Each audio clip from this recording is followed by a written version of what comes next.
자, 오늘은 요한계시록 10장입니다. 10장.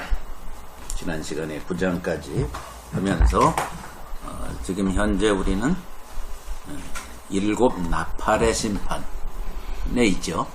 그래서 지난주에 6번째 심판까지 살펴봤죠. 그렇죠?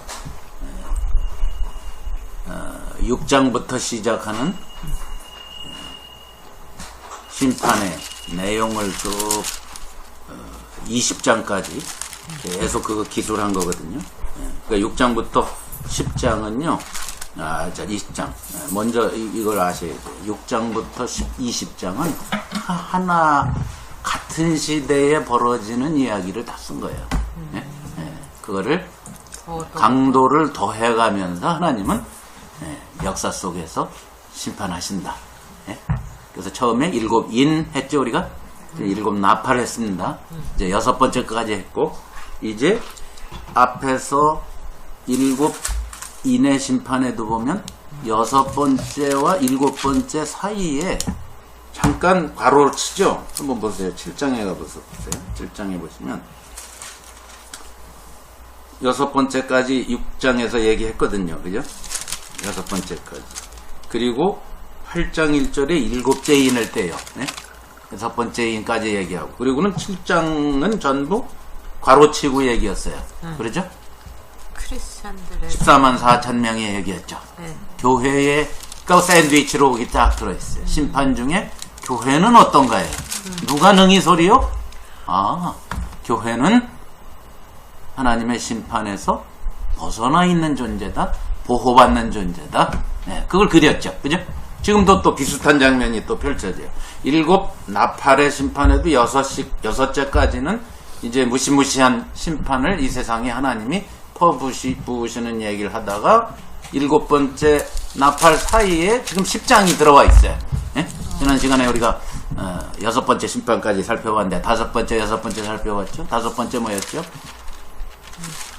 우리의 내적인 고통을 얘기한다 그랬죠. 황충이라는 메뚜기를 제시하면서 상징적인 존재로 등장시켜서 평생 동안 죽지 못해서 살게 하는 세상에 매여. 그걸 히브리서가 뭐에 매여? 이 세상의 일생에 매여 종노릇하다가 끝난다.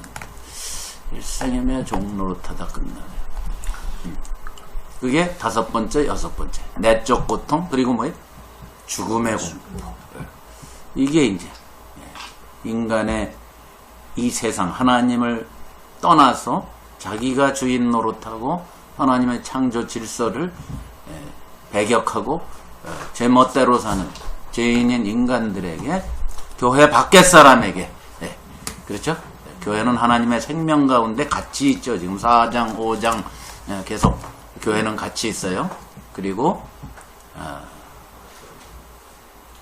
1장에서 이미 7 촛대 사이에 누가 계세요? 예수님이 함께 계세요. 그렇죠?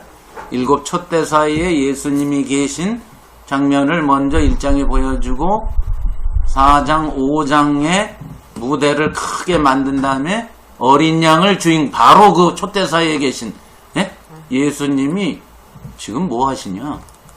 7인을 떼시기 시작했다. 이렇게 시작한 거예요. 이렇게 연결된 거예요. 자, 지금 7 나팔까지 왔어요, 이제. 자, 내적 고통, 그 다음에 죽음의 공포로 하나님이 심판하십니다. 하나님을 떠난 세계가 평생 동안 고생하다가 가는 이야기. 자, 이제 거기에 잠깐 또 샌드위치로 10장이 오늘 등장을 합니다. 자, 10장을 보겠습니다. 자, 그 바로 앞에 9장 마지막에 보면 이런 심판을 하나님이 지금 심판 중에 있는데 되게 해요, 안 해요? 안 하더라. 이러고 끝났어요. 자, 그리고 나서 10장에 내가 또 보니 힘센 다른 천사가 구름을 입고 하늘에서 내려온다 그랬어요. 힘센 천사긴 한데 다른 천사다. 자, 그러면 요한계시록을 통틀어서 힘센 천사, 하나님의 사자란 말이죠. 힘센 천사가 2번 나옵니다. 자, 먼저 나왔어요. 어디 나왔나? 5장에 보세요. 이게 두 번째 등장하는 힘센 천사예요. 다른 천사들하고 구별이 돼 있어요. 이 힘센 천사. 보통 그냥 천사 이러는데 여기서는 힘센 천사. 5장에 보세요. 5장 1절에 하늘이 열리고 하나님 보좌가 있고 보좌와 함께 뭐 24장로도 있고 쫙 있고 거기에 이제 주인공이 5장에 등장하기 직전에 어린 양이 등장하기 직전에 이렇게 얘기하고 있어요. 내가 봄에 5장 1절 보좌에 앉으신 이의 오른손에 책이 있으니 거기 나왔죠. 책이 두루마리예요. 두루마리가 쫙 펼쳐지고 그런데 책이 펼쳐진 게 아니죠. 안팎으로 썼는데 7인으로 봉했다. 아무도 못 보게 그랬다 그랬죠. 그런데 또 봄에 힘 있는 천사가 큰 음성으로 외치기를 누가 두루마리를 펴며 그 인을 떼기에 합당하냐 할 때 나왔었어요. 이미 힘 있는 천사가. 그렇죠? 그땐 물어봤어요. 그런데 이제 같은 힘 있는 또 다른 천사는 책을 갖고 와요. 하늘에서 이제 어디로? 땅으로 내려와요. 그죠? 자, 그러니까 책은 책인데 두루마리인데 아까는 두루마리가 봉해져 있는데 그 두루마리가 6장, 7장, 8장 계속 어떻게 했어요? 다 이미 누가 어린 양 대신 예수님이 전부 인을 다 떼서 밝혀졌어요. 내용이. 그죠? 네. 이제 그것을 가지고 내려오는 거예요, 지금. 천사가. 그건 하늘에서 본 거예요. 요한이 하늘에 올라가서 봤는데 그게 땅에 펼쳐진다. 이렇게 상징적인 표현이에요. 이 세상에 그게 그대로 드러난다. 이런 의미죠. 하늘에서 땅으로 온다. 세상에 곧 그게 뭐냐 하면 뒤에 가보면 이제 미리 봅시다. 7절에 보세요. 일곱째 천사가 소리내는 날 그 나팔을 불게 될 때에 하나님의 비밀이 그 종 선지자들에게 전하신 복음과 같이 이루리라. 그리고 8절에 음성이 나서 뭐라고 그러냐면은 바다와 땅을 밟고 섰는 천사의 손에 펴놓인 책을 가지라. 그리고 요한한테 먹으라. 이게 이제 10장이에요 지금. 자, 그러니까 벌써 감이 딱 오셔야 돼요 여러분. 이거 책, 그 내용, 비밀 전부 다 이미 펼쳐졌어요. 책이 펴졌어. 더 이상 비밀이 아니야. 그 전까지는 비밀이었는데 이제 지금은 다 펴졌어요. 땅을 밟고 바다를 밟고 있는 천사가 그걸 다 펴놓은 상태로 갖고 왔어요. 그 말은 뭐예요? 땅과 바다 전체에 걸쳐서 그게 어디예요? 이 세상 전부. 그것을 상징적으로 표현하죠. 이 세상은 땅과 바다로 돼 있잖아요. 지구가. 그렇죠? 자, 그러니까 여기 다시 보세요. 하늘에서 내려오는데 그 머리에 무지개가 있고 그 얼굴은 해 같고 그 발은 불기둥 같으며 그 손에 펴놓인, 자, 펴놓이니까 다 펴졌어요, 이제. 작은 책을 들고 오른발은 바다를 밟고 왼발은 땅을 밟고. 그러니까 뭔가 이 지금 천사가 갖고 오는 두루마리의 내용은 어디에 관계되는 거다? 온 세상에 두루 관계되는 뭔가를 얘기하고 있다. 그 얘기죠. 예. 자, 금방 우리는 이제 알 수가 있어요. 자, 그럼 여기에서 이제 그 천사의 모습이 내려오고 뭐하고 할 때에 그 주위에 있는 단어들을 한번 보세요. 힘센 천사니까 뭔가 굉장히 중요한, 아까 인을 뗄 때 그때도 물어본 천사죠. 누가 떼냐? 어린 양을 제시했던 그 천사 말고 동급의 천사로 소개하고 있으니까 뭔가 엄청 중요한 사람이에요. 중요한 존재예요, 이 존재가. 그러니까 이 존재가 얼마만큼 중요하냐면은 구름을 입고 하늘에서 내려오고 머리 위에 무지개가 있고 얼굴은 해 같고 그 발은 불기둥 같고. 뭐예요? 천사라고 하지만 가만 보면 꼭 예수님 비슷한 존재로서 이야기하고 있죠. 이미 1장에 한번 보세요. 1장에 보세요. 예수님을 1장에 소개할 때 모습하고 비슷해요. 1장 7절에 먼저 보세요. 1장 7절에 보시면 구름을 타고 오시죠? 그죠? 그 예수님을 말해요. 그죠? 그 다음에 1장 15절에도 보세요. 그의 발은 풀무에 단련한 빛난 주석 같고, 지금 여기도 보면 발은 불기둥 같다 이렇게 표현하죠. 그렇죠? 네. 그 다음에 머리 위에 무지개가 있다. 이것은 4장 3절에 하나님 보좌의 옆에 있는 모습이야 또. 그렇죠? 그렇죠? 자, 그러니까 지금 이 모습들이 어때요? 꼭 뭔가 엄청 권세 있는 존재를 설명하고 있죠. 그러니까 뭐를 의미하겠어요? 이 존재가 갖고 오는 이 두루마리의 메시지는 누가 하려는 이야기다? 예수님. 하나님 아버지와 예수님이 얘기하고자 하는 뭔가 목적을 갖고 내려온다 이 말이겠죠. 그죠? 하늘에서 땅을 향한 하늘의 메시지예요. 응? 네. 자, 그걸 암시한다 이 말이죠. 하나님을 대신해서 뭔가 하는 존재예요. 힘센 천자가요. 자, 뭐를 하냐? 벌써 우리는 알고 있죠. 자, 오른발은 바다를 밟고 왼발은 땅을 밟고 온 세계 전체에 해당되는 이야기다. 무지개를 제시한 이유는 4장에도 나오듯이 무지개는 성경에서 구약에서 뭐의 상징? 약속의 상징. 그러니까 하나님께서 뭔가 약속해 주시.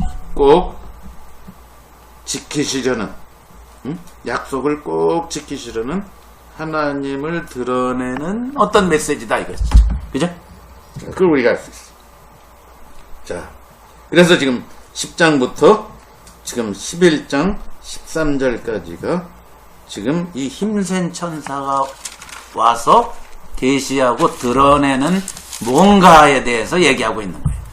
자, 그게 뭐냐 이제 지금부터 보겠습니다. 자, 3절에 사자의 부르짖는 것 같이 큰 소리. 큰 소리. 사자가 부르짖는 것 같이 큰 소리. 자, 사자가 부르짖을 때 어때요? 사자가 언제 부르짖어요? 승리를 외칠 때. 으르르. 뭔가 먹잇감을 보고 승리보다는 내가 이겼다고. 그건 라이언킹을 많이 봐서 그런 거예요. 자, 뭔가 먹잇감을 본다든가 뭔가 뭐예요? 어떤 자기가 동물의 왕이다 뭐 승리 비슷한 거지 사실. 자기가 동물의 왕인 것을 드러내기 위해서 소리 백백 지른다 그러나 그게 이제 사자의 소리인데 구약 성경에서는 사자의 소리 하면은 자 우리 몇 가지만 세워도 많이 있지만 호세아서 먼저 하죠. 호세아서 나중에 우리가 호세아서를 보겠지만 구약 성경에 종종 하나님이 사자 소리로 등장을 하세요. 자, 8장 한번 호세아서 11장 죄송합니다.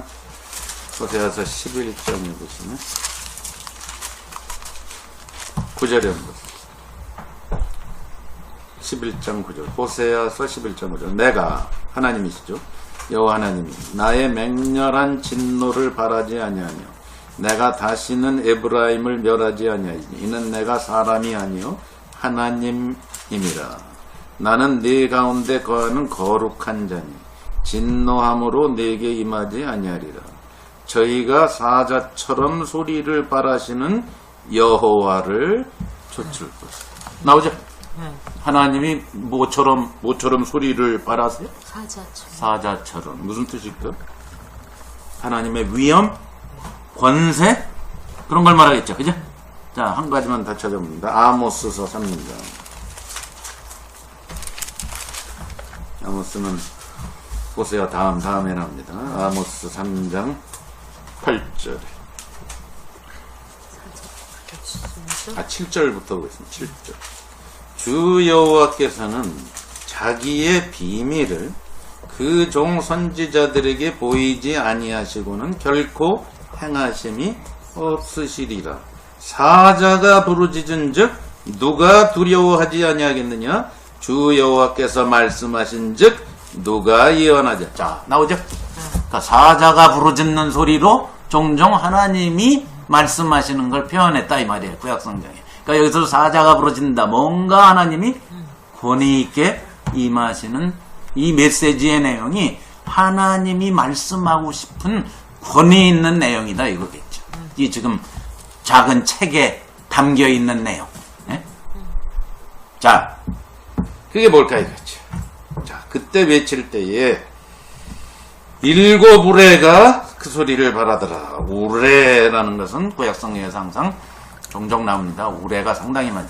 우레가 구약 성경에 내성이라고 많이 번역이 돼 있어요. 우레는 요즘 우리가 쓰는 말이고 좀 더 유식한 말이 내성이라고 나오죠. 자, 내성, 우레. 자, 그러면 우레를 바란다 할 때는 뭔가 진노가 뭔가 진노가 있는 장면이 펼쳐진다 이 말이에요. 근데 일곱 우레니까 뭐예요? 이 7은 무슨 수? 완전수니까 뭔가 하나님의 진노가 극에 달해 있음을 알 수 있어요. 자, 이 세상을 향해서는 심판이고, 그렇죠? 이 펼친 내용이 뭐냐면 이 세상을 향해서는 심판이고 또 다른 건 뭔가. 이제 우리가 그걸 지금 여기서 살펴볼 겁니다. 자, 세상을 향해서는 일곱 우레로 등장합니다. 그런데 이 일곱 우레가 발할 때에 기록하려고 했더니 그 소리에 대해서 자세히 기록하려고 했더니 하늘에서 소리가 나서 말하기를 일곱 우레가 발한 것을 인봉하고 그것은 기록하지 마라. 우리가 잘 모르죠. 그 내용이 뭔지는. 근데 기록하지 말라고 한 걸 볼 때 뭔가 하나님의 진노에 대해서 내용일 텐데 그건 기록하지 말라. 그건 뭘까요? 상관이 없으니까. 상관이 있으니까 일곱 우레를 바랬나. 크리스찬들하고는 상관이 없고. 교회에는 물론 상관이 없죠. 그죠? 근데 이 세상을 향해서는 상관이 있지만 어마무시하기도 하지. 어마무시하지. 일곱 우레니까. 어마무시한데 하나님의 진노가 말이죠. 예, 하나님의 진노가 이해할 수 있어요, 없어요? 한번 그것을 해보세요. 여러분, 하나님의 진노를 우리가 이해할 수 있어요, 없어요? 지금 심판이 임하고 있어요, 이 요한계시록에 의하면. 그죠? 근데 심판의 내용이 뭐 사람들의 내적 고통이다, 뭐 죽음의 공포다 하는 건 우리가 금방 이해가 가. 그렇죠? 예. 그 하나님의 진노예요, 전부. 그런데 우리가 이해 못하는 파트도 많아요. 이 하나님의 진노에는. 예를 들면 시편 기자도 왜 항상 열받아서 왜 하나님한테 대드는 장면 있죠. 왜? 예? 그 중에 하나가 뭔지 아세요? 예를 들면 악한 사람들에게도 좋은 악한 사람이 잘 되고 하나님을 열심히 섬기는 사람이 안 되고 막 이래. 이 세상에 참 이해할 수 없는 일이 많아. 그런데 진노래 그게 다 또. 예? 그러니까 뭐예요? 이거 기록이 안 돼. 그러니까 이해할 수 없다 이런 뜻인가 봐요. 예, 나도 자세히 모르겠지만 주석책 찾아봐도 이 사람 이 소리하고 저 사람 저 소리하기 때문에 나도 잘 모르겠어. 근데 내 추측컨대 이 하나님의 진노가 무섭긴 해. 7가지 7이라는 숫자로 표시한 것보다 엄청 무서운데 이게 사실은 잘 알면 뭐가 무섭겠어. 뭔가 모르는 미스테리니까 더 무섭다. 이렇게 난 이해를 해. 어쨌든 그래서 기록하지 말라는 것 같아. 헷갈리니까. 자, 중요한 건 그 다음에 5절에 내가 본 바 바다와 땅을 밟고 섰는 천사가 하늘을 향하여 오른손을 들고 6절에 세세토록 계신 자 하늘과 그 가운데 있는 물건, 땅과 그 가운데 있는 물건, 바다와 그 가운데 있는 물건을 창조. 한마디로 누구라는 거예요? 창조자. 그런 뜻인데, 이제 이렇게 풀어쓰기를 한 거예요. 네. 강조하려고. 뭘 강조했겠어요? 창조주이심을 강조한 거고, 맹세를 할 때 누구한테 맹세해요? 이 힘센 천사가? 창조주한테 맹세를 해요. 그래서 오른손은 뭐야? 선서할 때. 그래서 요즘도 사실은 이게 성경에서 나온 거예요. 오른손으로 맹세하는 게 이게 구약 성경에 이게 많이 나와요. 네. 자, 맹세할 때 요즘도 미국 시민권 앞으로 시민권 만약에 따게 되잖아. 그러면 인터뷰 끝난 다음에 판사 앞에 가요. 응? 다 뭐 10명, 20명, 50명씩 데리고 이제 한꺼번에 이제 판사가 앞에서 선서하라고 그래요. 다 오른손 들어. 이게 맹세할 때 오른손. 이게 난 이 책임지겠다. 그리고 이제 물어보는 거. 제가 왜 종종 얘기하죠. 뭐 형식적으로 이거 물어보고 저거 물어보는데 사실 형식이지만 이거 하다가 마음에 캥긴 장면이 있었다 그랬죠 내가. 그게 뭐예요? 미국을 위해서 무기를 들 수 있느냐 딱 이렇게 물어봐요. 그럼 말 드리지 뭐. 근데 순간 만약에 한국이 미국의 원수가 된다면 이런 생각이 뿌쩍 들더라고 내가. 애국자는 애국자인가 봐 내가. 노골적으로 물어본다. 한국이랑 전쟁하면 어느 편? 그렇게 물어보기도 한데? 네, 아이고 무서워라. 그거 좀 무서운데 그건. 자 아무튼 그게 선서예요. 자 그래서 맹세를 하는데 자 근데 왜 창조주의 맹세를 할까? 왜 창조주한테 맹세를 할까? 지금 작은 책의 내용이 창조주와 관계가 된 거거든. 그죠? 그 다음을 보면 금방 알 수 있어. 7절에 보세요. 일곱째 천사가 소리를 내는 그날 나팔을 불게 될 때에 하나님의 비밀이 그 종 선지자들에게 전하신 복음과 같이 이루어지라. 그 비밀이 곧 복음이네요. 그렇죠? 복음의 내용이 누구와 관계되어 있어요? 창조주하고 관계되어 있어요. 왜 그런 줄 아세요? 복음의 시작은 뭔 줄 아세요? 창세 전의 목적이거든. 이 세상을 창조한 목적부터 시작해야 복음이 되는 거거든. 우리는 반쪽 복음이라고 제가 끊임없이 외치는 이유가 뭐냐면 내가 지금 지옥 가고 구원받아야 되고 축복받아야 되고 내가 안전해야 되고 보호받아야 되는 데서 출발을 해버려. 그러니까 어디로 그냥 가버려요. 예수님이 나를 위해서 죽으셔서 내 죄를 사해 주셔서 나는 영원히 죽지 않고 영생을 얻고 천국 간다로만 자꾸 복음을 축소시킨다 이 말이야. 그죠? 제가 거기에서 이 문제가 가장 심각하구나 이렇게 깨달았기 때문에 제가 18년 전부터 악을 쓰고 외치는 거예요 지금. 그게 아니고 복음은 어디서부터? 창조 목적에서 출발해요. 그래서 여기서도 나오잖아요. 왜 창조주한테 맹세를 하냐? 복음의 하나님의 비밀은 언제부터? 창세 전에. 그래서 바울이 창세 전에 그리스도 안에서 창세 전에 경륜, 창세 전에부터 감추었던 이런 표현을 쓰는 거예요. 비밀이 복음과 같이 이루어지죠.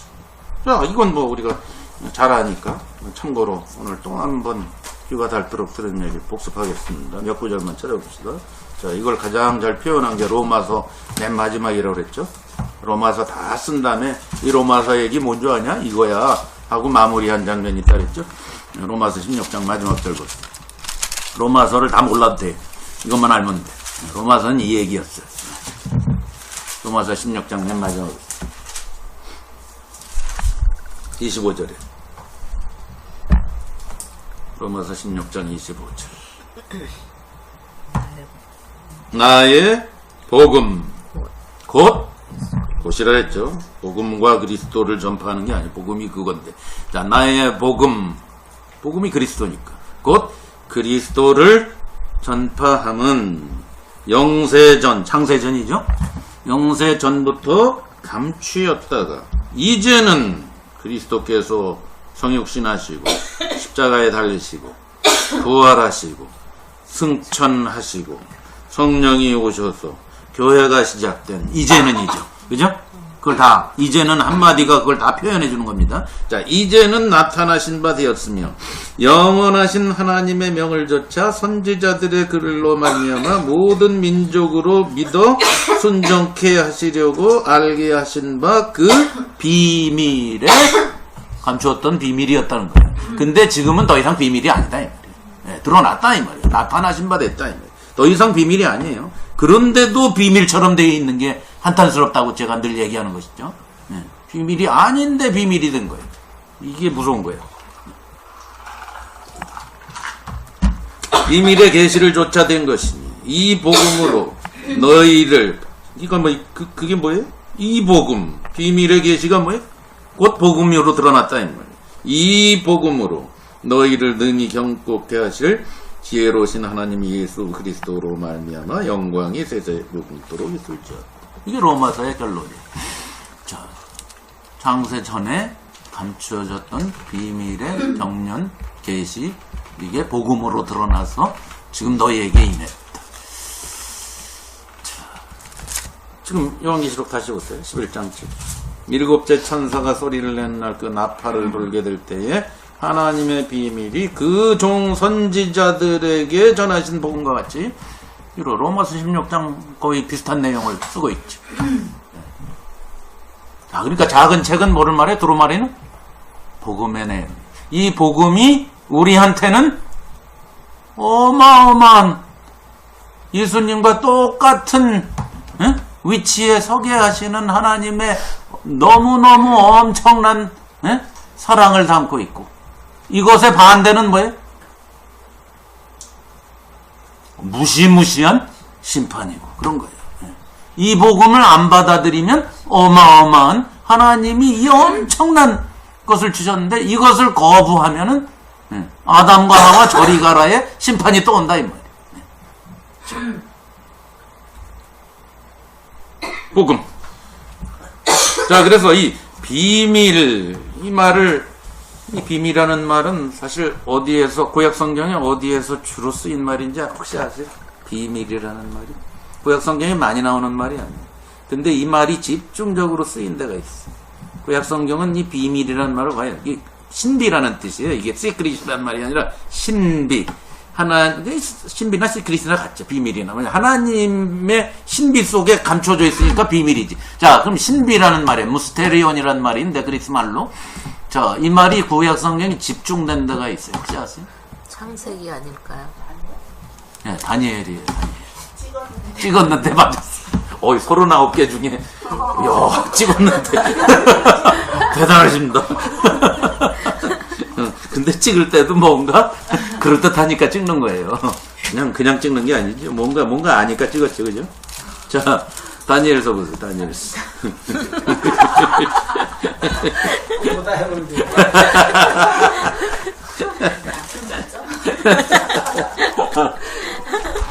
다니엘서 2장 한번 보세요. 이 말이 여기에 집중되어 있어요. 구약성경. 다니엘서 2장에 보면 17절에 다니엘이 이제 소년으로 끌려갔잖아요, 바벨론에. 근데 이제 왕의 진미를 거부했죠. 우상한테 절한 음식은 우린 절대 안 먹는다. 그랬더니 이제 어떻게 하죠? 안 먹으면 큰일 나죠. 그러니까 그 누구예요? 자기들을 섬기는 그 사람한테 뭐라 그러죠? 우리는 채소만 먹어도 다른 왕의 진미를 먹는 사람들과 똑같을 수 있다. 테스트해봐라 우리를.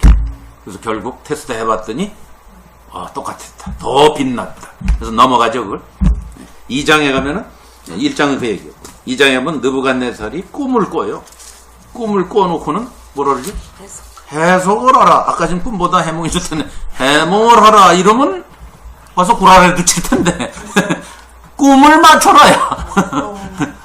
그러니까 이거 아무도 못 맞추는 거예요. 그때 다니엘이 이제 등장하는 장면이 이제 2장이. 자, 여기에 이 비밀이라는 말이 도배를 해놨어요. 자, 2장 17절. 다니엘이 자기 집으로 돌아가서 동무 하나님과 미사엘과 아사랴의 그 일을 구하고 하늘에 계신 하나님이 이 뭐예요? 은밀, 이게 비밀이에요. 여기는 은밀로 돼 있지만 미스테리, 은밀한 일에 대하여 긍휼히 여기시고. 그 19절 이에 이 은밀한 것이 밤의 이상으로 다니엘에게 나타나고. 27절에 2장이에요 지금. 다니엘이 왕 앞에 대답하여 가로되 왕의 물으신 바 은밀한 것은 박사나 솔객들은 못 풀고. 29절에 은밀한 것을 나타내시는 이 하나님이 그것을 장래일을 왕한테 다 안겨놨다. 30절에 내게 이 은밀한 것을 나타내신 이유는 이거다. 계속 강조하죠. 은밀. 그 다음에 5번이나 나왔어요.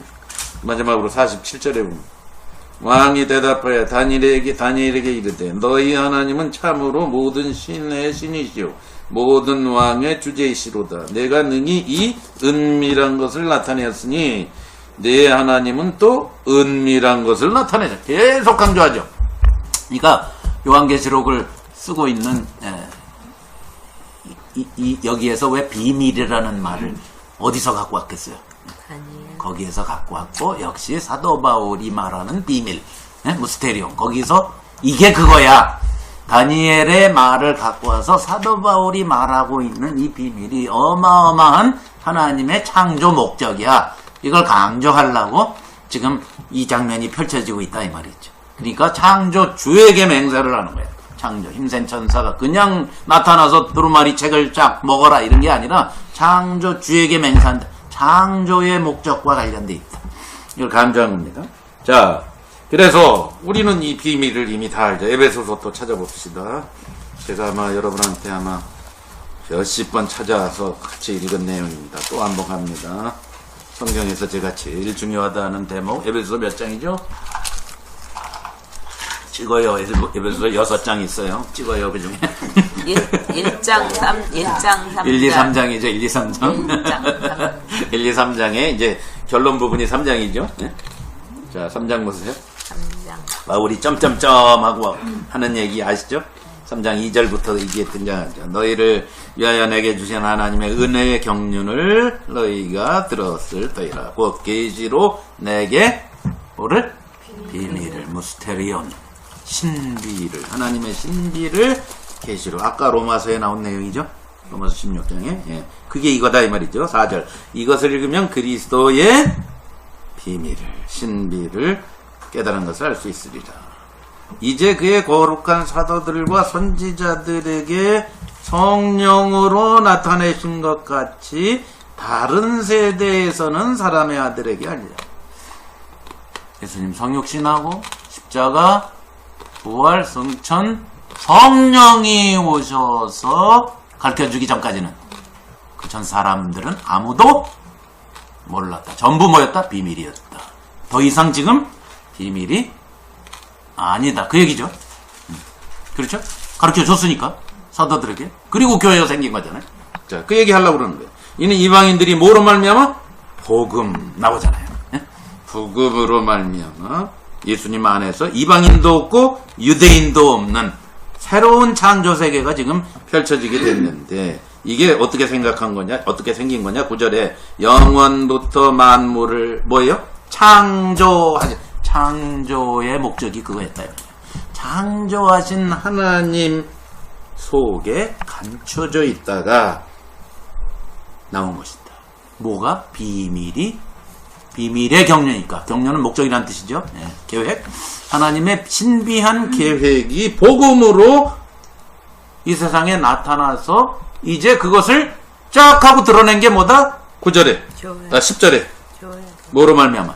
교회로 말미암아 하늘에 있는 모든 존재들.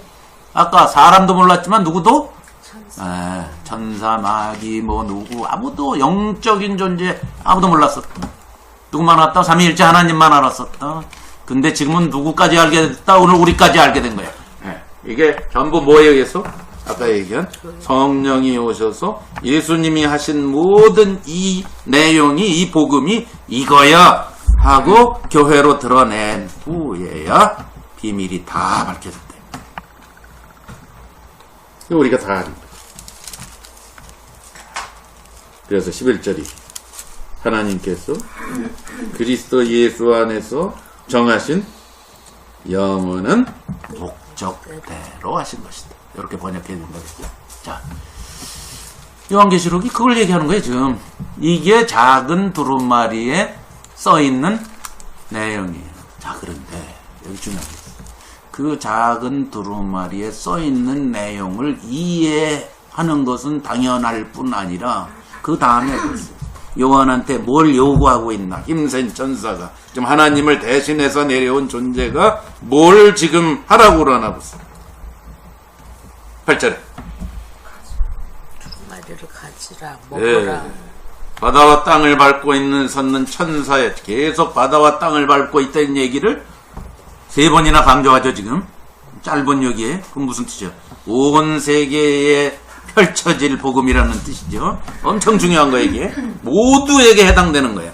여기에 애누리 없어요. 예배는 있을 수 없어요. 이 복음을 거부하면 심판이고, 받아들이면 어마어마한, 조금 이따 꿀처럼 달다 그랬는데, 어마어마한 행복한 일이 벌어진다 그 뜻인데. 자, 가지라. 지금 하늘에서 갖고 온 두루마리. 우린 벌써 알아, 이게. 창세 전부터 갖고 계신 하나님의 목적을 담은 내용이에요. 그죠? 복음이에요, 복음. 자, 그 복음을 먹어라야 지금 복음을 먹어라. 그렇죠? 자, 복음을 먹어라. 내가 천사에게 나아가 작은 책을 달라 한즉 천사가 가로되 갖다 먹어라. 책을 먹어라. 말도 안 되죠. 옛날에 요즘에 그런 바보짓 하는 사람은 없지만 옛날에 우리 때는 진짜 얘기 진짜 폰사이즈 영화사전 같은 거 달달달달달달 외운 다음에 그거를 진짜 씹어먹은 가끔 무식한 사람들이 있었어. 자, 먹어버려라. 먹는다는 의미 무슨 뜻이야? 먹었더니 내 배에는 쓰나 내 입에는 꿀같이다. 자, 양면이에요. 복음의 양면성을 얘기하고 있죠. 배에는 쓰고 입에는 아주 꿀처럼 달았다 그랬죠. 그래서 요한이 진짜 먹어버렸더니 입에는 꿀같이 달고 다나 먹은 후에 내 배에는 쓰게 되더라. 저가 내게 말하기를 내가 많은 백성과 나라와 방언과 임금. 몇 개예요? 백성, 나라, 방언. 이 세상을 말하죠. 4개 또 나오죠. 뭐 3개만 써도 되는데 꼭 4개를 붙이는 이유는 이 세상 전부, 이 세상 모든 족속에게. 네? 자, 다시 예언을 복음이 전파되어야 된다. 자, 그런데 복음이라는 것은 전파되기 전에 꼭 어떤 과정을 거쳐야 돼? 먹어서 배. 먹어야 돼. 먹어서 뭘 해야 돼? 복음의 내용이 자기께 돼야 돼. 요한은 여기 교회를 대표하는 존재입니다. 네. 여기 쓰다 달다에 무슨 특별한 의미가 있어요? 있겠지요, 당연히. 물론 여기에 두루마리 먹어라 이거는 한번 봅시다. 어디에서 갖고 온 표현은 죄다 어디서 갖고 왔다 그러면 10개면 9개면 맞다고? 구약에서. 구약에서. 자, 요건 어디서 갖고 왔을까? 찍어보세요. 39개 중에 찍어봐. 아까 다니엘 찍어서 맞췄는데, 그 대단한 확률이었어. 뭐를 맞추라고요? 요 내용이 어디에서 빌려온 내용인가? 두루마리를 먹는다 하는 내용. 에스겔. 관조를 보셨구나. 아까는 실력이 있다 그러더니 이제는 커닝했다. 자, 에스겔서 2장을 가보세요. 구약성경 에스겔서. 구약에서 웬만한 건 다 갖고 거예요. 그러니까 요한계시록이 구약에 나와 있는 표현을 빌려온 상징적으로 메시지 전하는 건데 이걸 모르고 사람들이 이게 전부 뭔가 만세에 뭐 벌어지고 어쩌고 이런 잘못 해석하는 이유가 요한계시록의 이 생리를 몰라서 그럽니다. 자, 에스겔서 보세요. 전부 빌려온 거예요. 자, 에스겔서 2장 8절. 에스겔한테 한 말이에요. 에스겔한테. 하나님께. 여기에서 빌려온 거예요. 자, 하나님께서 에스겔한테 한 얘기. 8절. 인자야. 여기 인자는 에스겔이에요. 에스겔아, 내가 네게 이르는 말을 듣고 그 패역한 족속같이 패역하지 말고 네 입을 벌리고 내가 네게 주는 것을 먹으라. 자, 먹으라 하시기로 내가 보니 한 손이 나를 향하고 펴지고 그 손에 뭐가 있어요? 두루마리 책 나오죠 여기? 두루마리 책이 있더라. 내가 그것을 내 앞에 펴시니 그 안팎에 글이 있는데 아까 이거 5장에도 안팎에 글이 있다고 그랬어요. 더 이상 안팎에 글이 있다는 건 무슨 뜻이에요? 더 이상 완벽해서 더 이상 쓸 필요 없다 이 뜻이에요. 하나님의 말씀의 완벽성을 얘기하는 거예요. 자, 안팎에 글이 있는데 애가와 애곡과 재앙이 이건 심판의 메시지예요. 에스겔 얘기는 주로 그렇죠? 그러니까 주로 이 얘기예요. 그가 또 내게 이르되 인자야 너는 받는 것을 먹으라. 두 번째 먹으라 그래요. 너는 이 두루마리를 먹고 가서 이스라엘에 그냥 가는지 말고 먹고 가서 거라요. 자, 그래서 구했더니 가서 먹었더니 입을 벌리니 그가 그 두루마리를 내게 먹이시며 내게 이르시되 인자야 내가 내게 주는 이 두루마리로 내 배에 넣으며 내 창자에 채우라 하시기에 내가 먹으니 그것이 내 입에 달기가 꿀 같더라. 여기서 빌려온 거예요. 근데 요한계시록은 여기다 하나를 더 붙였어. 쓰다. 꿀같이 달 뿐 아니라 입에는 배에서는 쓰다. 이걸 집어넣은 거예요. 강조를 다 했어요. 뭘까? 복음은 심, 양면성을 갖고 있다는 거. 믿는 자들에게는 달달한 거지만 안 믿는 그렇지. 자들에게는 사망. 그렇게도 볼 수 있고 또 근데 한 사람이 그렇죠. 한 사람이 응. 목숨을 그러니까 그렇게 그 뭐예요? 현재자는 뭘까요? 자 아, 대가? 복음을 먹는다. 그러면 꿀이에요. 우리 알죠? 이미 알아요. 우린 복음 알죠? 그죠? 네. 알아서 뭘 알아요? 아, 이 복음이 얼마나 엄청난 거냐면 장세 전에 하나님의 목적이 우리한테 임해서 그 창조 목적이 우리한테 임해서 그걸 살아내려면은 살아내는 과정 속에는 대가가 있다. 쓴 게 많아요. 교회 생활에 쓴 게 많은 이유가 그래요. 그렇게 보면 돼요. 아까 당신이 얘기한 것도 일리는 있어요. 복음의 양면성으로 그것도 우리가 얘기할 수는 있지만 아마 지금 한 사람이 먹고 둘 다 경험하는 걸 볼 때 그렇죠? 그리고 메시지 내용이 또 뭐예요? 우리는 복음을 얘기할 때 뭣도 같이 전해야 돼요. 복음의 안에는 심판도 같이 전해야 되죠. 그죠? 심판 없이 꿀 같은 메시지만 전할 수는 없죠. 그걸 다 포함한다고 보시면 돼요. 자, 근데 왜 먹는 걸로 표현하냐? 자, 우리가 이미 이건 교회상을 통해서 벌써 수년 동안 경험한 거죠. 자, 우리가 복음을 들었어요. 좋아. 감격도 해. 알아요? 복음 알아? 진짜 알아? 복음 진짜 알았어요? 듣고 좋아. 수련회 때, 뭐 때, 성경 공부 때, 아, 맞아. 아, 하나님이 나를 예수님과 똑같이 여기자. 할렐루야! 됐어? 아, 빨리 얘기해봐요. 됐어? 아니, 먹어봐야지. 먹는 단어가 뭐예요? 그것이 진짜 살이 되고. 자기의 아, 삶 전체가 되기 전에는 지금 먹어서 어떻게 됐어요? 아까 에스겔은 창자에 채우고 배에다가 채우고 뭐 완전히 꽉찬 말. 그것과 내가 하나가 된다라는 의미죠. 그렇죠? 그 아는 게 아니라고. 살기 전엔 아는 게 아니라고. 내가 살기 전엔. 근데 우리는 복음을 딱 듣고 막 좋고 그러다가 교회 생활하다 보면 내가 그렇게 돼야 되는데 딱 보고 이거 복음대로 안 사네. 저거 이렇게 된다는 거예요. 이건 무슨 월권, 그죠?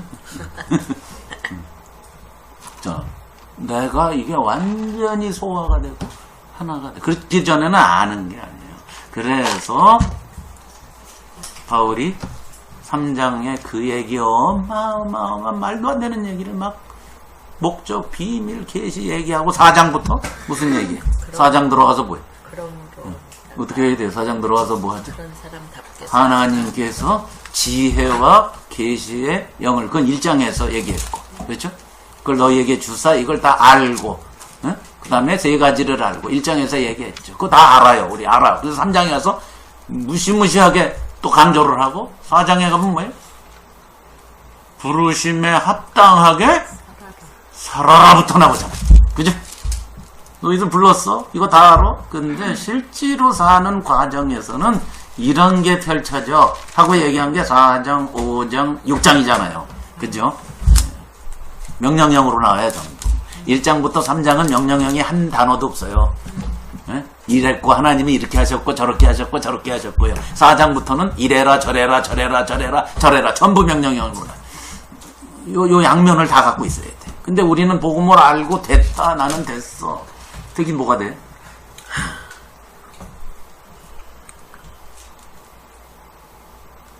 왜 제가 전에도 얘기했죠. 제가 옛날에 목회할 때 유학생들하고 하도 많은 시간을 지내다 보니까 미국에 이제 대학 졸업하고 한국에서 군대 갔다가 뭐 대학원도 하고 유학원 사람이 뭐 거의 대부분이니까 남자들은. 그 남자들 젊은 사람들 모이면 무슨 얘기 제일 많이 해? 군대 얘기 많이 하죠. 그러니까 내가 옆에서 얼마나 많이 들었겠어.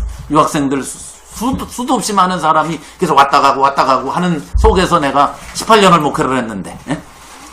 그러니까 얼마나 많은 사람한테 군대 얘기를 들었어. 그래서 군대 뭐 휴전선 부근에서 근무한 사람, 뭐 후방에서 근무해서 방위 쓴 사람 얘기 너무 잘 알아 내가.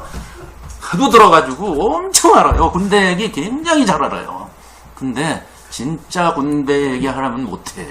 왜 그래? 경험이 없어. 갔다 와본 적이 없어. 교련한 게 전부거든. 고등학교 때 가짜 총 갖고 총검술 연습한 게 전부거든. 응? 앞으로 나란히나 하고 맨날 이런 거밖에 안 했거든.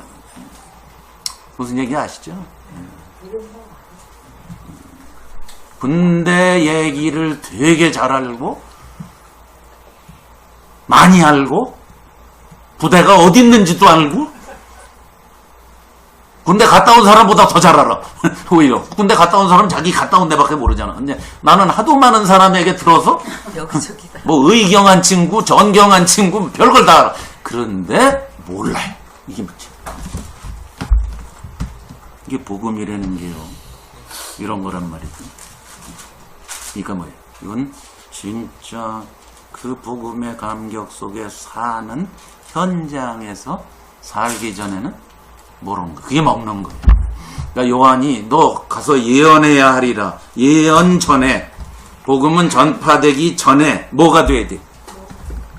완전히 먹어서 완전히 하나가 되기 전에는 전파라는 게 그렇게 의미가 없는 거예요. 제가 가서 누구한테 군대 얘기를 한들 그 사람이 이야 군대 가고 싶다 그렇게 안 돼요. 자, 엄청 중요한 거예요.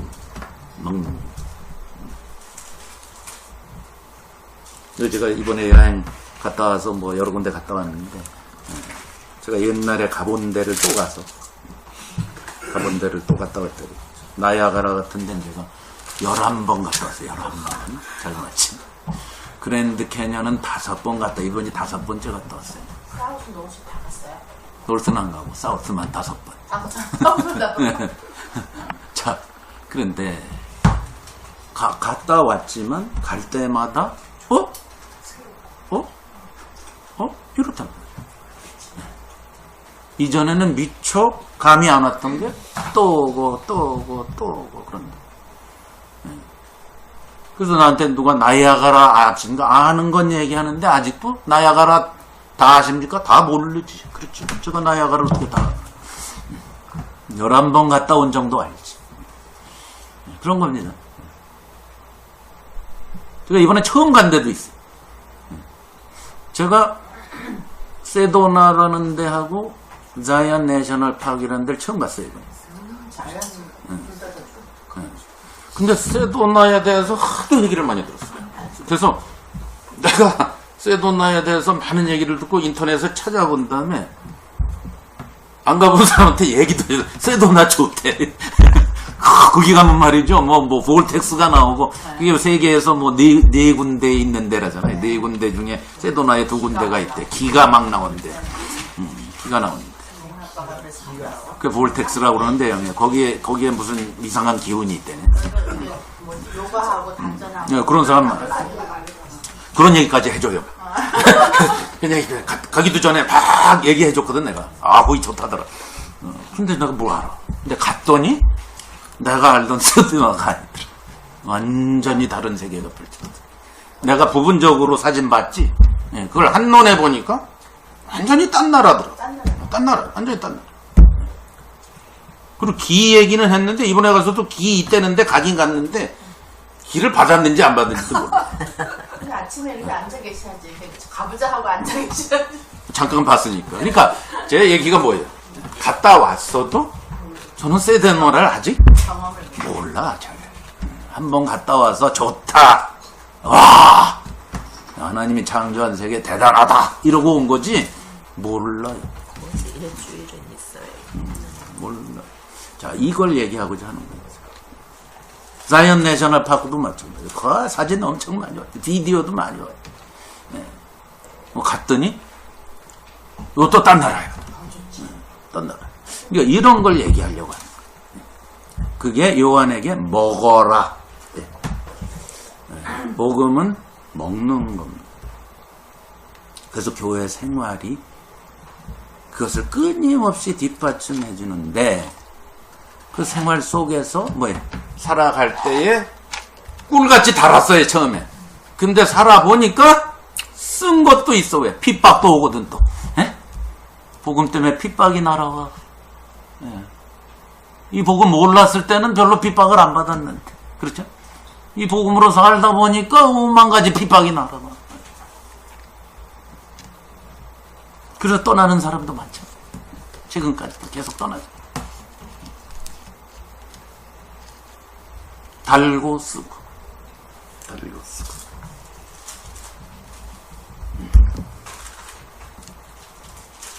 우리는 지금 먹는 과정에 있어요, 그죠? 그러니까 먹는 거예요. 끊임없이 먹고. 영혼을 소생시키기도 하고, 또 심판의 메시지도 있고, 그걸 살아가는 과정 속에서 쓰라린 경험도 있고, 아마 이 모든 것을 다 표현하고 있는 게 아닐까.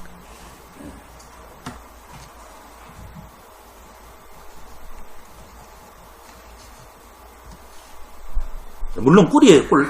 예? 꿀 갖다는 것은 어디서 따온 거죠? 꿀 갖다는 것은 구약에 어디 있죠? 여러분 달달달달 예수님 기준 있죠?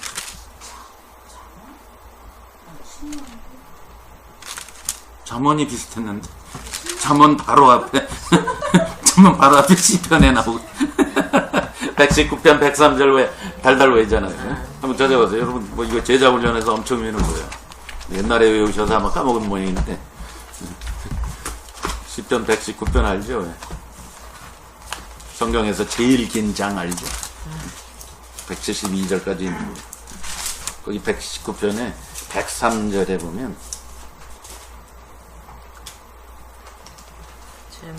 거기 뭐라고 그래 있어요? 내게 어찌 그리 단지요 내 입에 꿀보다 176절까지 있어요. 좀 172절. 자, 주의 말씀에 103절. 주의 말씀의 맛이 내게 어찌 그리 단지요 내 입에 꿀보다 더 하나. 거기서 따온 말이죠.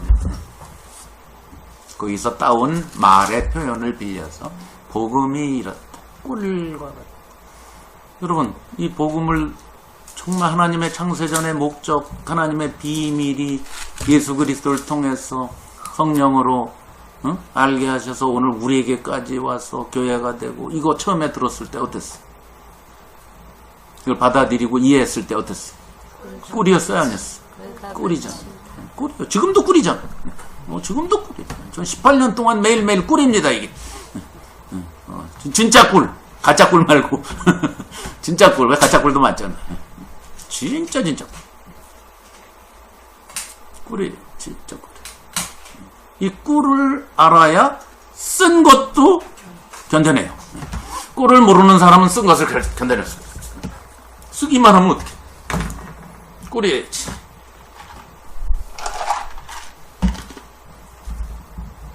자,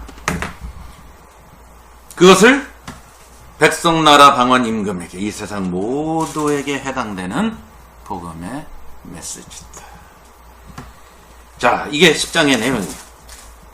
자, 이게 힘센 천사가 와가지고 결국 요한의 입에다가 집어넣기까지 먹고 소화가 되는 이 복음이 지금 6번째 심판과 나팔과 7번째 나팔 사이에 교회의 정체성에 대해서, 역할에 대해서 지금 얘기하고 있는 장면이에요. 11장 13절까지예요. 계속 이어지는 거예요, 이제. 요게 계속 이어지는 거예요. 자, 원래 장이 없어요. 장이 없습니다. 자, 11절에서 11장 1절로 그대로 연결됩니다, 이제. 또 내게 지팡이와 같은 갈대를 주며 말하자. 일어나서 하나님의 성전과 제단과 그 안에서 경배하는 자들을 측량하라, 매주하라, 자로재라 이 말이죠. 성전 방마당은 측량하지 말고 그냥 둬라. 이방인에게 줬다. 자, 이런 표현은 어디서 또 빌려왔을까? 어디에서? 이거는 답할 수 있어야 됩니다. 레위기 아니야? 성전에 대해. 물론 성전에 나와요. 대해서는 출애굽기에, 레위기가 아니고요. 출애굽기에 많이 나오죠. 자, 그렇지만 여기 청량하는 이야기는 그쪽 부분을 잘 안 읽으셔서 잘 모르겠지만 아주 도배를 해놓은 데가 있어요. 이걸 완전 도배. 자, 에스겔서예요. 네? 에스겔서 40장부터 48장까지가 전부 청량 얘기예요. 한번 보세요. 에스겔서. 아니, 지을 때가 아니에요. 이미 있는 성전을 청량한다, 이런 의미예요. 그렇지만 물론 에스겔은 이미 있는 예루살렘 성전이라고 말하고 있지만 메시지 전달로 지금 청량을 얘기하고 있어요. 나중에 이제 에스겔서 공부할 때 자세히 하겠지만. 자, 먼저 에스겔서 40장 한번 보세요. 40장 1절부터 보겠습니다. 자, 우리가 사로잡힌 지 20원, 에스겔은 사로잡혀서 끌려간 사람이에요. 그래서 바벨론 포로 생활 중에서 외치던 선지자입니다. 자, 사로잡힌 지 25전이요.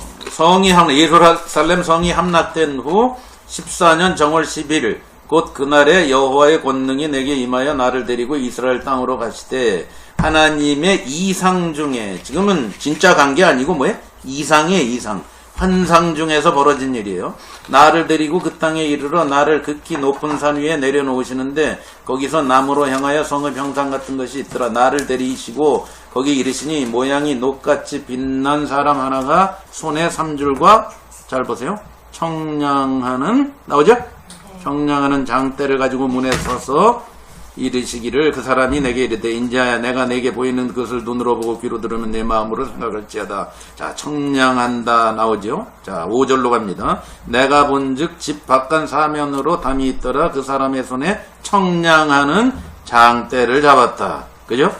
이 집이 어디냐? 이 집이 바로 예루살렘 성전이에요. 옛날에 있어. 지금은 뭐예요? 에스겔 때는 이미 다 느부갓네살이 와서 완전히 성이 함락됐어요. 이미 뭐예요? 성전 없어졌을 때예요. 네. 환상 중에 옛날에 있던 예루살렘 성전을 보여주시면서 에스겔에게 메시지를 쭉 전하는 장면을 가서 청량하고 모하고로 표시되어 있어요. 48장까지 얘기가 나와요. 자, 안 찾겠습니다. 시간 관계상. 자, 40장부터 48장이 전부 성전 청량 얘기로 끝나는 거예요. 에스겔서가. 자, 그러면은 그 이미지를 지금 빌려온 거예요. 네? 구약 성경에 있는 이미지를 빌려다가 요한계시록은 어떤 메시지를 지금 전하는 거예요. 그죠? 자, 거기에 지금 집중을 해야 돼요. 또 내게 지팡이 같은 갈대를, 지팡이 같은 갈대, 장대, 저기는 장대, 여긴 갈대, 갈대를 주며 말하기를 일어나서 하나님의 성전과 제단과 그 안에, 자, 예루살렘 성전을 말하겠어요? 그게 아닌 줄은 금방 알겠죠. 아까 에스겔도 예루살렘 성전이 아니죠. 이상 중의 성전이죠. 왜? 예루살렘 성전은 25년 전에 이미 파괴가 돼서 없을 때인데 뭐 예루살렘 성전에 가서 잰 게 아니니까 이상 중에 잰 거고. 자, 지금 요한은 그 성전이 나중에 스룹바벨과 여호수아 제사장이 포로 생활 후에 돌아와서 다시 지었죠. 그죠? 그래서 제2성전이라고 그러죠. 아시죠? 그걸 나중에 헤롯이 증축을 해서 어마어마하게 졌다 그랬죠. 예. 그것을 예수님이 무너진다라고 예언하셨죠. AD 70년에 완전히 콩가루가 됐어요. 그렇죠? 그 자리에 지금 이스라엘 성전 서 있다 그랬죠. 자, 그러니까 요한계시록이 기록될 당시에 그 성전 있어요, 없어요? 없지. 그러니까 이건 예루살렘 성전이 아니지. 자, 그러니까 이제 여기에 말세론자 요즘 이상한 사람들, 왜 많은 교회들이 그걸 믿고 있죠, 목사님들이. 왜 이게 언제 얘기냐? 앞으로 있을 환란 때, 7년 환란 때 다시 예루살렘 성전이 지어질 때 얘기다. 이런 말도 안 되는 이제 엉뚱한 해석이 나오는 거죠. 자, 그게 아니고, 그게 아니고 뭐겠어요, 그럼? 여러분. 여기 나오는 성전은 뭐겠어요? 신약 성경에서는 성전이 뭐지? 뭐죠? 교회죠. 교회. 이미 에베소서 우리 알잖아요. 에베소 2장 20절. 하나님의 성전이 되어가지고 우리가 서로 뭐가 연결되어, 그렇죠? 사도들과 선지자들의 터 위에 성전을 짓는데 모퉁이 돌이 그리스도고 너희는 뭐에 전부 서로 연결되어 하나님이 거하실 집 곧 성전이 되어간다라고 해있죠. 신약성경. 예? 하나님의 성령이 너희 안에 거하시는 걸 알지 못하느냐? 너희는 하나님의 전이다. 신약성경에서 하나님의 전은 뭐예요? 교회입니다. 교회 공동체를 말하겠죠. 자, 그러니까 여기서도 성전은 뭐를 암시하는 상징이에요? 교회를 암시하는 상징이겠죠. 그죠? 자, 그러면 하나님의 성전과 그 제단, 그 안에서 경배하는 자, 안에 있는 자, 그리고 방마당, 그리고 이방인, 이렇게 구별되어 있어요. 그렇죠? 성전 안, 방마당, 이방인, 세 종류의 사람이 등장해요. 그죠? 이거 뭐예요? 교회, 방마당이니까 교회에 붙어있는 존재, 그리고 이방인, 완전히 불신자. 이렇게 나눴죠? 그 얘기하는 거예요, 지금. 그러니까 청량하라. 무슨 뜻이에요? 재라. 감이 딱 와야지, 그럼. 근데 성전하고 바깥 마당하고 두 개만 나왔는데요. 예. 이방인도 있죠. 이방인은 바깥 마당에 있는 사람들을 아니죠. 이방인. 아니죠. 이방인이 바깥마당을 짓밟는데 이방인이 바깥마당이 될 수는 없죠. 아니 여기 2절에 보면 성전 바깥 마당은 청량하지 말고 그냥 두라. 이것을 이것을 이방인에게 주었은즉 저희가 거룩한 성을 42달 동안. 거룩한 성은 거룩한 성도 교회를 말하는 거죠. 물론 다 성전, 거룩한 성, 조금 이따 나오는 두 증인, 두 감람나무, 두 촛대 전부 교회를 말하려고 그러는 거예요. 자, 교회를 핍박을 할 때 누구는 완전 밥이 된다. 교회 밖에 방마당은 완전히 이방인 손에 의해서 짓밟힌다. 아는 노타치. 그렇죠? 그 얘기죠.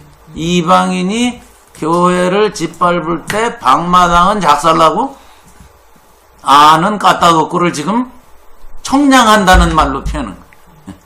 잰다. 하나님의 자애는 어디까지 잰다. 그 뜻이. 성전 아니, 마당까지 안 잰다 이 말이에요. 안만 잰다 이 말이죠. 그죠? 하나님이 뭐만 붙인다? 교회 안만 붙인다. 참 교회만 붙인다. 예? 이름뿐인 교회는 이름뿐인 신앙은 아니올시다다. 그걸 지금 표현하고 있는 거예요. 방금 전에 복음을 먹어야 돼. 그죠? 요한한테 먹으라 그래서 먹어. 예? 그 먹는 사람이 진짜라고요. 그 말이에요. 먹자마자 펼쳐지는 장면이에요, 이게. 예? 진짜 복음으로 사는 사람. 예? 복음이 꿀같이 달 뿐 아니라 정말 쓰디쓴 것까지도 경험해 나가면서 핍박받아가면서도 까딱안 하고 사는 사람. 누구? 교회 안 사람. 방마당. 붙어는 있는데 뭐해? 재지 말라 걔네들은. 무슨 뜻이에요? 치지 말라. 안 붙여. 청량한다는 거의 의미를 어떻게? 제한다. 거기까지만 제한다 하니까 뭐 쳐준다. 거기까지만 쉽게 말하면 합격이다 이런 뜻이지. 쳐준다, 붙여준다. 거기까지만 받아준다 이런 뜻이겠죠. 왜냐면 방마당은 누구한테 짓밟혀? 이방인. 이방인. 이방인들이 짓밟아. 그러면 청량이랑 측량이랑 뭐가? 원래 측량이 맞는데 청량은 옛날 말이에요. 성경은 옛날 말로 돼 있어. 측량. 메주어 그 뜻이. 잰다. 뭐라고요? 성전 방마당은 이 복음을 먹어버리지 못한 사람. 그렇게 봐야지. 그 앞에 11절에서 그냥 이어지는 거 볼 때 지금 10장 1절부터 11장 13절까지가 완전 한 메시지거든요. 교회의 존재와 역할에 대해서 쓰고 있는 거예요.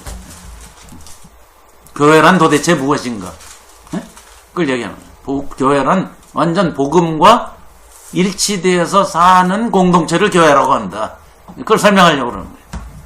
그래서 앞에 부분은 그 존재에 대해서, 뒤로 갈수록 역할에 대해서 쓰는 거예요. 근데 그 역할은 뭐야?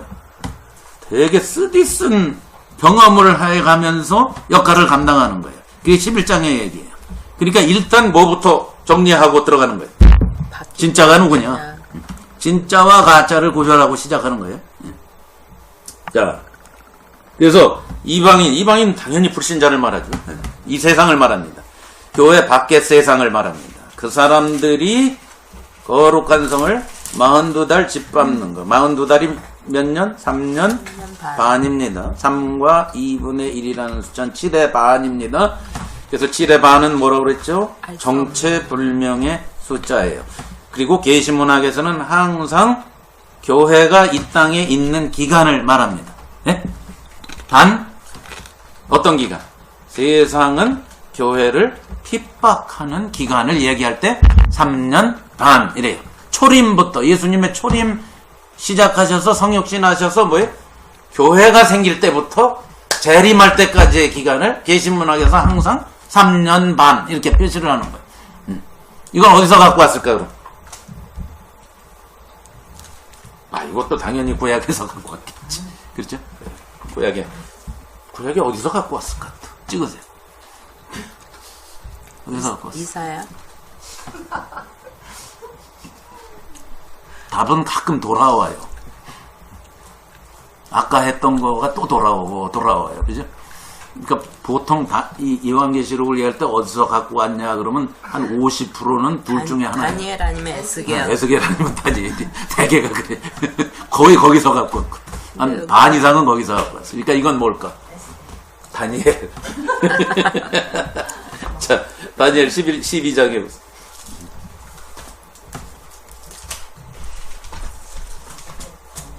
구약에서 갖고 온 표현인데 무슨 뜻인가를 알아요. 다니엘 12장 7절에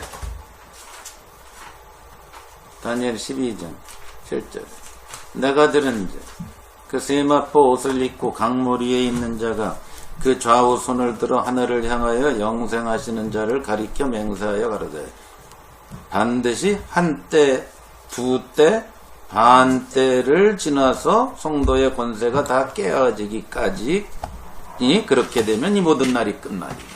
그러니까 정체불명의 기간이긴 한데 끝은 꼭 오는 기간이에요. 예? 자, 그걸 얘기할 때 다니엘에서 한때, 두때, 반때. 뭐예요? 한때, 두때, 반때니까 3과 2분의 1이잖아요. 그지? 맞죠? 예.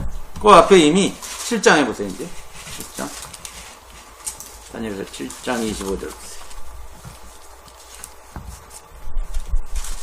그 얘기를 이미 했어요. 7장 25절. 그가 장차 말로 지극히 높으신 자를 대적하며 또 지극히 높으신 자의 성도를 괴롭게 할 것이며 그가 또 때와 법을 변개코자 할 것이며 그 성도는 그의 손에 붙임받아 한때, 두때, 반때를 지내리라. 이걸 뭐 말세에 나타날 적그리스도가 뭐 어쩌고 저쩌고 뭐 말도 안 되는 소리 하는데 이거는 예수님 오시기 전 167년 전 누구라 했죠? 시리아의 황제 안티오코스 4세를 얘기하는 얘기거든요. 전혀 예수님 뭐 말세하고 아무 관계없는 얘기예요. 자, 근데 이제 말세론자들은 이거부터 이제 다니엘부터 적그리스도, 요한계시록부터 적그리스도 막 갖다 붙이는 거예요. 그래서 요한계시록에는 사실상 7년이라는 말은 한 번도 등장 안 해요. 한때, 두때, 반때 또는 여기서 42달 뭐 또는 3년 반 요렇게만 줘요. 근데 그 사람들이 무슨 짓을 하냐면 그 3년 반을 두 개로 합쳐서 전 3년 반, 후 3년 반에서 7년 환란을 만들어내는 거예요. 요한계시록은 말하고 있지 않은 것을.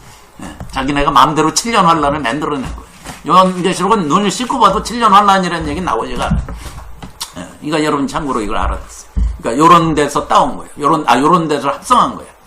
전 3년, 후 3년을 자기 마음대로 붙인 거예요. 그래서 전 3년 반은 하나님의 진노고 후 3년 반은 고난이고 뭐 이렇게 말을 막 만들어내갖고 하나님의 진노는 적어도 성도는 안 당한다라고 생각하는 사람은 전 3년 반 중간에 휴거를 하고 아예 환난 안 당하는 사람은 7년 전에 휴거를 하고 교회는 아니다. 교회도 똑같이 환난을 통과한다라고 믿는 사람은 7년 후에 휴거를 하고 그거 갖고 또 싸워. 아주 피곤하게. 자, 말도 안 되는 얘기고, 그는. 자, 여기 42달, 3년 반, 한때, 두때, 반때, 다니엘이 갖고 온 거라 그랬죠. 갖고 왔는데, 이 42달, 3년 반이 작은 별 핵의 망측한 해석이 많이 나오는데, 예를 들면, 예를 들면 제7 안식교회 같은 데서 나오는 해석 중에는 뭐가 있냐면은 이 3년 반이 언제인 줄 아십니까? 언제인 줄 아십니까? 제7 안식교회에서 이런 주장을 펼치는 사람도 있어요. 프랑스 혁명 때 프랑스 혁명 때 혁명했잖아요. 프랑스 혁명할 때 도중에 뭐가 있냐면 종교를 금지하는 법령을 발표한 게 있어. 네?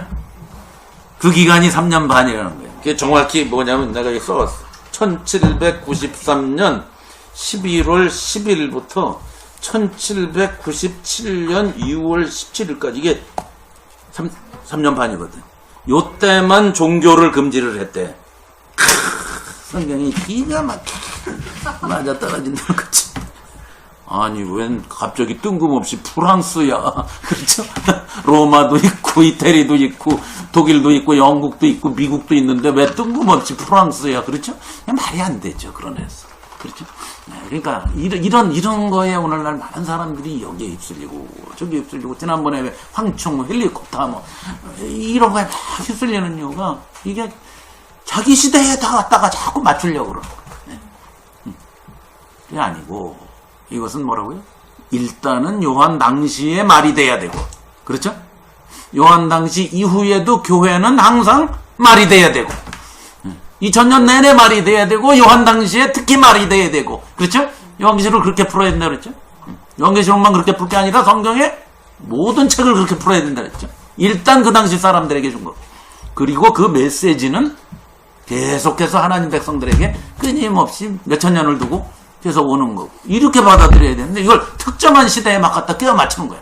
이 역사주의라고 그래. 막 갖다 끼워 맞추. 그럴듯해요. 내가 알고 있는 것이다. 다 갖다 막 역사에다 막 끼워 맞추는 거야. 그래서 뭐 로널드 레이건도 나왔다. 뭐 전에는 뭐 다 나와요. 포업도 교황도 나오고 주로 교황 얘기 많이 하죠. 클린턴도 나왔다. 뭐 케네디도 나와요. 또 뭐 막 갖다 붙여.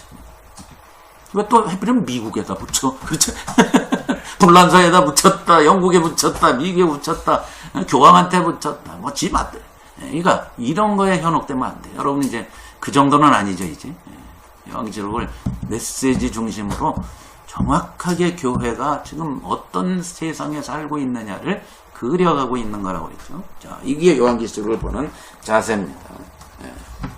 자, 그래서 참교회를 청량하라. 이름뿐인 교회는 하나님의 밖에 있다. 이것을 분명히 합니다. 자, 시간이 거의 다 됐으니까 우리 3절부터는 다음 시간에 할 텐데 3절 왜 거기 보면 두 증인에게 권세 나오죠? 같은 얘기 하는 거예요.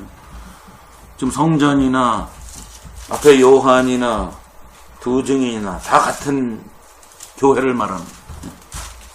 두 증인. 이가 무슨 숫자를 했죠? 협력, 합심, 공동체라고 했죠. 그러니까 두 증인은 교회를 말하려고 그래요. 교회의 역할에 대해서 강조하려고 3절부터 이제 증인으로 제시하는 거예요. 교회는 이 땅에서 뭐 하는 거냐. 흥미진진한 내용입니다. 요건 시간이 거의 다 됐으니까 다음 시간에 하기로 하고. 1260일도 3년 반. 3년 반이죠. 이렇게. 그렇죠? 한때, 두때, 반때. 1260일. 3년 반. 42달. 같은 얘기를 이렇게 요 재밌게 쓴 거예요.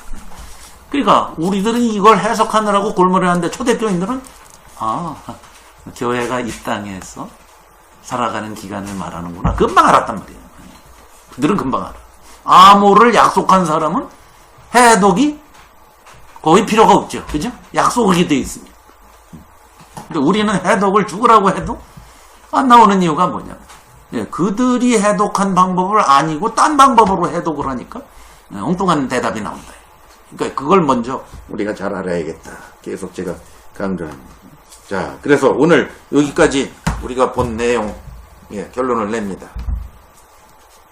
환란이 아니라 하나님이 7나팔의 심판 도중입니다. 지금 6번에 걸쳐서 지금 하나님의 심판이 얼마나 무서운가를 얘기하다가 가로치고 지금 그런데 한편 하고 뭐예요? 교회는 이게 교회야. 독자들에게 너희는 이런 존재야. 그런 존재예요. 그걸 소개하고 있는 거예요. 세상은 이렇고 교회는 이래요. 끝까지 버텨. 격려의 메시지입니다. 예? 격려의 메시지.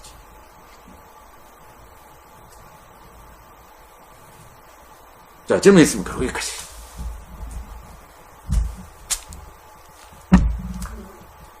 10장 11절에요. 예. 저가 내게 말하기를 이때 내가 요한이죠. 그건 요한이지. 근데 예.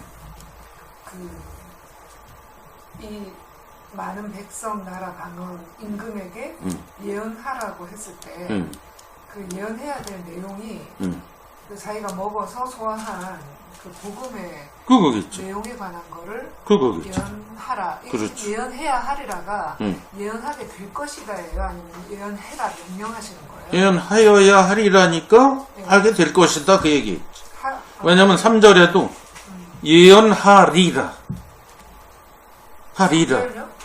11장 3절에도. 같은 맥락이에요. 11장 3절. 증인이 되리라. 사도행전 1장 8절은. 그죠? 그죠? 네. 11장 3절에 뭐라고 되어 있어요? 예언? 하리라. 하리라로 되어 있지. 예. 교회가 존재가 곧 복음을 예언하는 거예요. 그렇죠? 우리가 복음으로 살고 있는 것 자체가 사실은 복음 전하는 거예요. 거기에 이제 하나님께서 필요에 따라서 밖으로 선포해야 될 필요성이 있는 것이지 교회는 존재 자체가 예언이에요.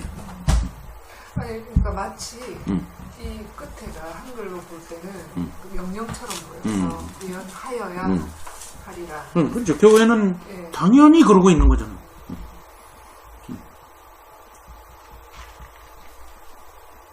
이렇게 되면 그 예전에 우리한테 의무처럼 여겨졌던 막 들고 나가서 막 그 하여야 하리라 했을 때 그렇지. 복음을 그렇게 또 그렇게 문자에 붙들리면 곤란하지. 네. 네. 그렇죠. 근데 교회 존재 자체와 우리의 삶의 자체가 전도니까.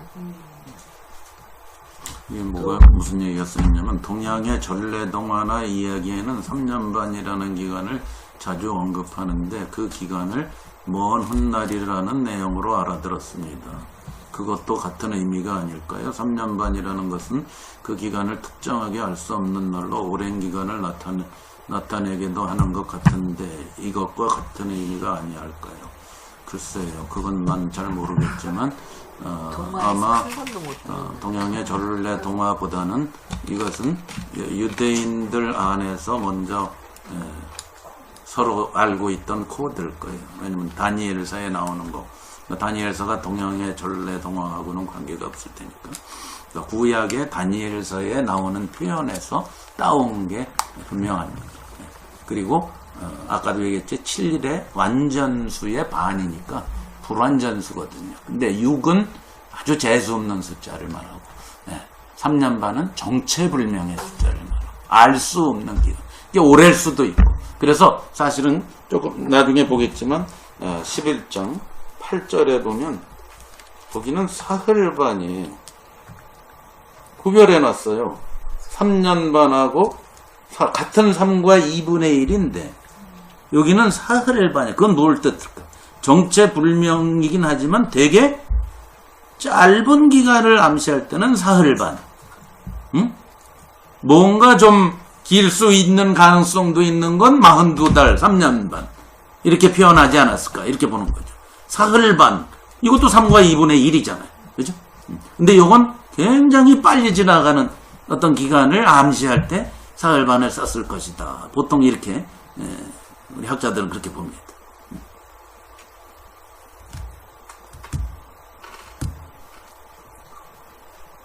그리고 이제 3년 반이 어디서 왔을까를 이제 의견이 분분하지만 주로 어디에서 왔다고 보는 경우가 지배적이냐면은 아까 얘기한 안티오코스가 이스라엘에 와서 성전을 완전히 작살내고 지성소에다가 자기의 신상을, 자기가 제우스다, 주피터다 하고 자기의 신상을 딱 세워놓고 유대인들에게 하나님을 섬기지 못하게 한 기간이 실제로 3년 반이에요. 167 BC부터 164 BC까지였어요. 네. 그걸 탈환한 게 수전절이라고 그랬죠. 한우카. 네? 우리의 12월에 해당하는 시간이랬죠. 이게 약 3년 반이기 때문에 그때부터 3과 2분의 1이라는 숫자는 하나님의 백성이 핍박받는 기간으로 제시를 했을 것이다. 이렇게 보는 견해가 상당히 많습니다. 저도 그걸 믿습니다. 오케이. 오늘은 거기까지. 교회가 도대체 뭐라고요? 심판 속에서도 이런 존재와 이런 역할을 하는 게 곧 오늘 우리의 존재 이유와 목적이다. 자, 그게 요한계시록 10장 11장이 얘기하고자 하는 것입니다. 오늘 거기까지 공부하겠습니다.